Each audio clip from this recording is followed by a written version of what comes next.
तो मूवी का स्टार्ट होते ही हमें यह दिखाया जाता है कि 2092 चल रहा है। प्लेनेट अर्थ की हालत काफी खराब हो चुकी है, यानी इंसान अब इस प्लेनेट पर और ज्यादा देर तक नहीं रह सकते। साथ ही हम एक कंपनी देखते हैं कि जो स्पेस में एक चीज बना रहे थे, वो बेसिकली एक जगह थी जहाँ पर अमीर लोग रह सकते थे या उस कंपनी में काम करने वाले, और बाकी गरीब और छोटे लोग जमीन पर ही रहने वाले थे। क्योंकि जमीन की हालत इतनी खराब थी तो कोई पता नहीं था कि कुछ ही सालों में वो सारे लोग मारे जाते, क्योंकि अब जमीन पर सांस लेना भी मुश्किल था। हमें एक लड़का दिखाया जाता है जिसका नाम किम है। वो काफी गरीब होता है और उसे काफी ज्यादा पैसे भी चाहिए थे, लेकिन ये चीज हमें बाद में पता चलेगी कि उसे पैसे क्यों चाहिए थे। जैसा कि कुछ साइंटिस्ट स्पेस में बहुत बड़ा शहर बना चुके थे और उसे चलाने के लिए वहाँ पर काफी मशीन्स भी थी। तो ये बात काफी डेंजरस थी कि कहीं इतनी ज्यादा सैटेलाइट्स और इतनी ज्यादा मशीनरी किसी प्लेनेट से न टकरा जाए। अब ये लड़का किम जो काम करता था वो इसी से रिलेटेड था, यानी स्पेस में जो एक्स्ट्रा मेटल हो जाता ये उसको बेचा करता था। इसका पूरा ग्रुप था जिसमें एक रोबोट था, एक आदमी था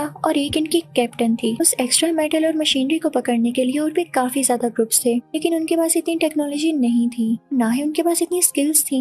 इस ग्रुप के लीडर यानी कैप्टन कुछ जानती थी कि मेटल कैसे कलेक्ट करना है। अब एक दिन ये लोग एक्स्ट्रा मेटल इकट्ठा कर रहे होते हैं कि तभी कैप्टन को वहाँ पर एक छोटी बच्ची दिखाई देती है। वो उसे अपने साथ ले आती है। उधर ही टीवी पर एक न्यूज लगी हुई थी कि एक अजीब और गरीब और नया बॉम्ब इंट्रोड्यूस हुआ है जो कि दिखने में किसी बच्चे जैसा है, लेकिन वो एक्सप्लोड हो जाता है। तो वहाँ बैठे सभी ग्रुप मेंबर्स उस बच्ची से डर के उठ जाते हैं, कहीं ये बॉम्ब ही ना हो, किसी ने ट्रिक करके इसे हमारे पास भेजा हो। अब वो उस पर नजर रखने लगते हैं, लेकिन आहिस्ता आहिस्ता उनको पता चलता है कि ये बच्ची कोई बॉम्ब नहीं बल्कि असली छोटी सी बच्ची है। वो काफी परेशान होते हैं कि ये बच्ची यहाँ कैसे आई और हम कैसे इसको इसके पेरेंट्स तक पहुँचाएं। तभी उन्हें न्यूज में पता चलता है कि इस बच्ची के फादर काफी वरिड हैं और अपनी बेटी को ढूंढ रहे हैं। वो उसको वापस करने का सोच रहे होते हैं, लेकिन तभी उनके जहन में एक आइडिया आता है, काफी बुरा आइडिया जो कि पैसे लेने के लिए था। वो कहते हैं कि हमें तो बैठे बिठाए पैसे मिल सकते हैं, लोग इतनी एफर्ट करके किडनैप करते हैं और हमारे पास तो ये बच्ची खुद ब खुद आ गई। हम इसके फादर से डिमांड करेंगे कई ज्यादा पैसों की। पैसे लेने के बाद हम उन्हें उनकी बेटी लौटा देंगे।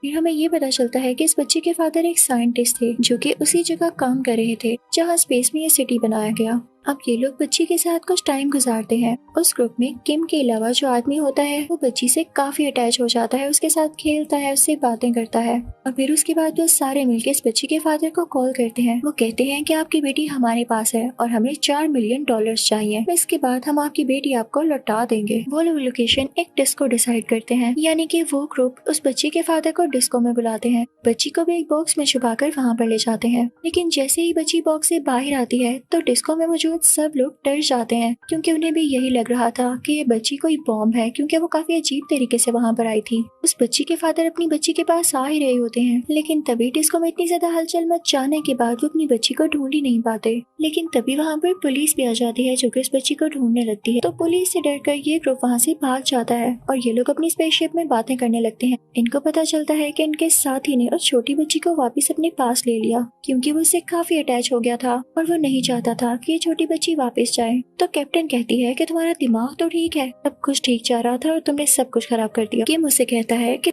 हमें इसके बदले बहुत पैसे मिल सकते थे, तुम अभी भी सोचो, अगर हम इस बच्ची को वापस करते हैं तो हम अमीर हो सकते हैं। अब सीन चेंज होता है और हम उस कंपनी के ओनर को देखते हैं जिसने स्पेस में सिटी बनाई थी। उसने एक ऐसी टेक्नोलॉजी इंट्रोड्यूस कराई थी जो कि दरख्तों में जान डाल सकती थी, यानी कि वो स्पेस में भी एक फॉरेस्ट उगा सकते थे। अब लोग उसकी काफी तारीफ कर रहे होते हैं। अब सीन शिफ्ट होता है उसे ग्रुप की तरफ। पुलिस से बचकर भागते हुए उनकी स्पेसशिप काफी डैमेज हो चुकी थी और अब वो लोग उसे ठीक कर रहे थे, लेकिन उसको ठीक करने के लिए भी उन्हें कुछ पैसे चाहिए थे, कुछ औजार चाहिए थे, लेकिन इस वक्त उनके पास कोई पैसा नहीं होता। वो काफी परेशान होते हैं कि तभी वो छोटी बच्ची आती है। किम से कहती है कि क्या आप मुझे सीजर दे सकते हैं। तो किम उससे पूछता है कि तुमने सीजर क्या करनी है। तो वो छोटी बच्ची उसे बताती है कि मेरे पास एक टमाटो प्लांट था, लेकिन आज तक उस पे कोई टमाटो नहीं लगा, लेकिन पता नहीं क्यों मेरे प्लांट पे काफी ज्यादा टमाटोज लगने लगे हैं। आप उनको काट कर बेच सकते हैं। जैसा कि अर्थ पर अब कोई ग्रीनरी नहीं, कोई प्लांट नहीं, तो हमारे ये टमाटोज बहुत जल्दी बिकेंगे। और ऐसा ही होता है। वो लोग जाकर ये टमाटोज बेचने लगते हैं, जिससे उनको काफी अच्छा प्रॉफिट प्रॉफिट मिलता है। अब उन पैसों से अपनी स्पेसशिप को ठीक करते हैं। अब वो लोग वहाँ से निकलने लगते हैं तो हम देखते हैं कि उस टीम का रोबोट उस छोटी बच्ची का मेकओवर कर रहा होता है। उससे काफी प्यार से बातें कर रहा होता है। तो वो बच्ची उससे पूछती है, रोबोट अंकल किम अंकल इतने गुस्से वाले क्यों हैं? तो रोबोट उस छोटी बच्ची से कहता है कि नहीं बेटा, वो गुस्से वाले नहीं है, बस अभी कुछ परेशान है और उसे ज्यादा से ज्यादा पैसे चाहिए, इसलिए वो बस इसी एफर्ट में है। तो वो बच्ची कहती है कि मुझे समझाएं पैसे इतने जरूरी क्यों होते हैं, किम अंकल पैसों के लिए इतने परेशान हैं क्यों? तो रोबोट उसे बताता है कि बस उसके साथ हुआ है कुछ ऐसा।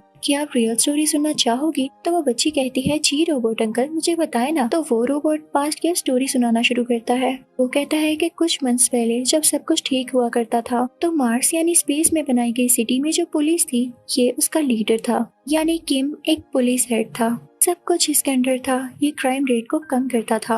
एक दिन किम को कुछ क्रिमिनल्स दिखाई देते हैं तो वो उनको मार डालता है। अब उनकी एक छोटी बच्ची भी थी। किम को उसके लिए काफी बुरा फील होता है तो वो उसे अडॉप्ट कर लेता है। वो उसे काफी प्यार करने लगता है और उसके साथ काफी अटैच हो जाता है। वो बच्ची भी उसको अपना फादर समझने लगी थी। तो किम कहता है कि मैंने इस बच्ची के साथ बहुत बुरा किया उसके पेरेंट्स छीन कर। तो वो खुद से प्रॉमिस करता है कि वो कभी किसी को नहीं मारेगा, कभी किसी की फैमिली को खराब नहीं करेगा। लेकिन जब ये बात फैलती है तो उसे उस पुलिस टीम से निकाल दिया जाता है, यानी अब वो पुलिस का हेड नहीं था। उसे कहा जाता है कि तुम्हारा काम लोगों को अरेस्ट करना या उन्हें मारना है, किसी पर रहम करना या किसी को अडॉप्ट करना नहीं। इस बात की वजह से किम काफी टूट जाता है कि उसका दिल अच्छा होने की वजह से उसे जॉब से ही निकाल दिया गया। और तो उसे एक बहुत बुरी बात बोली जाती है कि चलो पहले तो तुम पुलिस का हिस्सा थे, हम तुम्हें सिटी में रहने दे रहे थे, लेकिन असल में तुम बहुत गरीब हो और अब तुम्हारे पास जॉब भी नहीं तो तुम्हारे पास पैसे कहाँ से आएंगे, तो तुम्हें मार्स में यानी सिटी में रहने के लिए अलाउ नहीं किया जा सकता। उसे वापस भेज दिया जाता है। किम जमीन पर आकर स्पेस स्टेशन में काम करने लग जाता है, लेकिन तभी स्पेस से कोई मेटल आकर उसे टकराता है और स्पेस स्टेशन अब टूट जाता है और कई ज्यादा लोग स्पेस में चले जाते हैं। उसमें वो छोटी बच्ची भी थी जिसे किम अपनी बेटी कहा करता था। वो काफी अपसेट और सैड है क्योंकि उसे अपनी बेटी को ढूंढना है। और रही पैसों की बात, तो पैसे उसे एक कंपनी को देने हैं जो कि उसकी बेटी को ढूंढने में मदद करने वाली है। वो अपनी बेटी के लिए अब कुछ भी कर सकता है। वो असल में बुरा आदमी नहीं है। अब दूसरे सीन में हम उसी कंपनी के ओनर को देखते हैं जो कि मार्स सिटी में था। वो प्लान कर रहा होता है कि मैं जमीन को बॉम्ब से उड़ा डालूंगा, साथ ही साथ एक नई टेक्नोलॉजी का यूज करके जमीन में दोबारा से चीजें उगाऊंगा। अब उस टेक्नोलॉजी में यूज होने वाला केमिकल जिसने बनाया होता है वो कोई और नहीं बल्कि इसी छोटी बच्ची का बाप था, यानी जो बच्ची अभी रोबोट से बातें कर रही थी। जब उसे ये बात पता चलती है कि ये साइंटिस्ट इस केमिकल को यूज करके दुनिया तबाह करने वाला है तो वो अपनी बेटी में इसे इंजेक्ट कर देता है। वो काफी सेफली इंजेक्ट करता है कि जिससे उसकी बेटी की बॉडी को भी कोई नुकसान न पहुंचे, क्योंकि वो नहीं चाहता था कि उस कंपनी का ओनर दुनिया को तबाह कर दे। इसीलिए अब पुलिस और उस कंपनी का ओनर इस बच्ची के पीछे थे। दूसरी तरफ स्पेसशिप में किम दोबारा से उस छोटी बच्ची के फादर को कॉल करता है पैसे लेने के लिए, लेकिन वो कॉल पुलिस सुन लेती है और उनका पीछा करने लगती है। किम और उसका ग्रुप अपनी जान बचाकर वहाँ से भागने लगते हैं, लेकिन किम परेशान होने लगता है क्योंकि दिन बहुत कम रह गए थे। अगर वो जल्दी पैसे उस कंपनी को ना देता जो उसकी बेटी को ढूंढने वाले थे तो उसकी बेटी ऑर्बिट से बाहर चली जाती। तो वो कहता है कि मैं रिस्क लूंगा। वो दोबारा से उस छोटी बच्ची के फादर को कॉल करता है और उनसे पैसे मांगता है। वो लोग एक जगह डिसाइड करते हैं। किम भी वहाँ पहुँच जाता है और उस बच्ची का बाप भी, लेकिन कंपनी का ओनर और पुलिस भी उन लोगों को लोकेट कर चुकी थी। वो लोग आकर उस बच्ची के बाप यानी साइंटिस्ट को मार डालते हैं। अब कंपनी का ओनर किम के पास आता है और उससे कहता है कि तुम बहुत अजीब इंसान हो, ये लोग पैसे पकड़ो और चले जाओ यहाँ से, क्योंकि उस कंपनी के ओनर को तो सिर्फ उस बच्ची से मतलब था, उससे उस टेक्नोलॉजी को बाहर निकालना चाहता था। किम को वहाँ से जाना पड़ता है। कंपनी का ओनर बच्ची को अपने साथ ले आता है। अब वो लोग स्पेसशिप में वापस आ जाते हैं और किम के पास अब बहुत सारे पैसे थे। वो उसमें से उतने पैसे लेता है जितने पैसे उसने कंपनी को देने थे। बाकी पैसे वो कैप्टन और अपने दूसरे साथी को दे देता है। तो वो लोग कहते हैं कि हमें पैसे नहीं चाहिए, जाओ अपनी बेटी को बचाओ जाकर। जिस बच्ची को हमने मुश्किल में छोड़ा है वो भी किसी की बेटी थी, हम उसे बचाने जा रहे हैं। किम उनसे कहता है कि रुको मैं अभी आता हूँ। वो जाकर उस कंपनी को पैसे दे देता है जो कि उसकी बच्ची को ढूंढने वाले थे। किम फौरन से अपनी टीम के पास वापस आ जाता है और कहता है कि हम मिल के उस बच्ची को बचाने चलते हैं। वो लोग उस जगह पर पहुंच जाते हैं जहाँ पर वो बॉम्ब था,